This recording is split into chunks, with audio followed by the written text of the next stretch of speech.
सभी श्रोताओं का विज्ञान की दुनिया में हार्दिक स्वागत, अभिनंदन। आज एक बहुत ही प्रगाढ़ रहस्य जो आप लोग शायद नहीं जानते होंगे। आज के वीडियो का शीर्षक है स्टारलिंक से चीन को खतरा, लेकिन दूसरों की जासूसी से नहीं। बढ़ते हैं वीडियो की तरफ। जब चीन ने एलन मस्क की स्टारलिंक सेवा को राष्ट्रीय सुरक्षा के लिए खतरा बताया तो दुनिया चौंकी नहीं, क्योंकि चीन में किसी भी ऐसी चीज़ से खतरा होता है जिस पर सरकार का पूरा नियंत्रण ना हो। लेकिन असली दिलचस्पी तब शुरू होती है जब यही चीन अपने समुद्री क्षेत्र में विदेशी जहाज़ों को चेतावनी देता है, बिना लाइसेंस स्टारलिंक इस्तेमाल करने पर कार्यवाही की धमकी देता है और साथ ही दुनिया भर में अपने ही उपकरणों और निजी कंपनियों के जरिए डेटा इकट्ठा करता है। यानी तुम हमें मत देखो, लेकिन हम तुम्हें हर वक्त देखेंगे। स्टारलिंक से चीन को दिक्कत क्या है? स्टारलिंक की सबसे बड़ी गलती यह है कि वह चीन के सरकारी सर्वर से होकर नहीं गुजरता।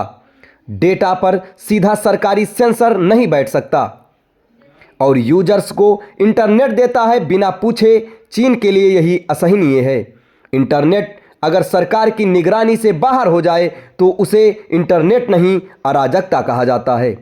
इसलिए चीन कहता है स्टारलिंक हमारी राष्ट्रीय सुरक्षा के लिए खतरा है। समुद्र में भी सेंसरशिप। हालिया घटनाओं में चीन ने अपने समुद्री क्षेत्र में मौजूद एक विदेशी जहाज को स्टारलिंक बंद करने का आदेश दिया। कारण लाइसेंस नहीं था। मतलब ये कि आप विदेशी हैं, अंतर्राष्ट्रीय पानी के पास हैं, लेकिन अगर सिग्नल चीन को छू गया तो इंटरनेट भी चीन की मर्जी से चलेगा। सीमा अब सिर्फ ज़मीन की नहीं रही, सिग्नल की भी हो गई है। अब जरा आईना भी देख लें, यहीं से कहानी थोड़े मज़ेदार हो जाती है। चीन वही देश है जिस पर आरोप है कि उसने विदेशी सरकारों और कंपनियों पर साइबर जासूसी की, अपने उपकरणों को डेटा कलेक्शन टूल की तरह इस्तेमाल किया और कई बार ये काम निजी कंपनियों के जरिए भी हुआ। दुनिया के कई देशों ने चीनी टेक्नोलॉजी को लेकर यही कहा, डेटा आपके पास है लेकिन चाबी किसी और के हाथ में। प्राइवेट कंपनी या सरकारी आंख। चीन में प्राइवेट कंपनी का मतलब वही नहीं होता जो बाकी दुनिया में होता है। कानून के मुताबिक चीनी कंपनियां जरूरत पड़ने पर सरकार को डेटा देने के लिए बाध्य हैं। यानी अगर कोई कंपनी कहे हम जासूसी नहीं करते तो सरकार बस इतना कहती है, अभी नहीं, जब कहेंगे तब करोगे। सवाल स्टारलिंक का नहीं, नियंत्रण का है।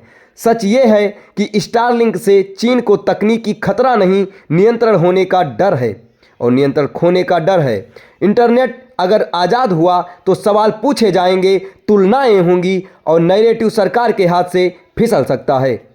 इसलिए अमेरिकी सैटेलाइट खतरा, चीनी निगरानी सुरक्षा। निष्कर्ष इस सब का ये निकलता है कि सुरक्षा या सुविधा। चीन का कहना है कि हम सिर्फ अपनी सुरक्षा कर रहे हैं। आलोचक कहते हैं आप सुरक्षा नहीं, सुविधा देख रहे हैं, अपनी सुविधा। ये कहानी स्टारलिंक बनाम चीन की नहीं है, ये कहानी है कंट्रोल बनाम फ्रीडम की, सिग्नल बनाम सेंसर और उस दुनिया की जहां इंटरनेट भी पासपोर्ट मांगने लगा है। और शायद यही सबसे बड़ा खतरा है, स्टारलिंक नहीं बल्कि वो सोच जिसे खुले आसमान से डर लगता है। दोस्तों, ये रोचक तथ्य आपको कैसा लगा? अगर अच्छा लगा तो अपनी प्रतिक्रिया ज़रूर दें, या चीन के ऊपर अगर कोई आप प्रतिक्रिया देना चाहते हैं तो वो भी दे सकते हैं। हमारे चैनल के साथ जुड़े रहें। धन्यवाद।